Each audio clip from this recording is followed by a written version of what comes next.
Ito yung mga sinasabi naming mga Yakult Christmas tree. Kung makikita nyo, simula sa taas, yan, yung star na yan, Yakult yan. Iniwan namin, nilagyan ng foil. Tapos yung CD, nilagyan ng ribbon. And then lahat ng part ng katawan ng Christmas tree made from Yakult bottle. Yan, napapansin nyo, yan, Yakult bottle. Ngayon, ilalagay natin ito sa YouTube, papakita natin para makita ng Yakult na worth ang effort namin dahil sa Yakult ginawa namin Christmas tree. Ayan, yung full details niya, yan na yan. Nakikita nyo, yan na yung mukha niya, no? Yan.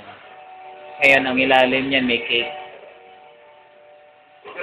Oh, okay ba? Oh, yan na yung tinatawag nating Yakult Christmas tree.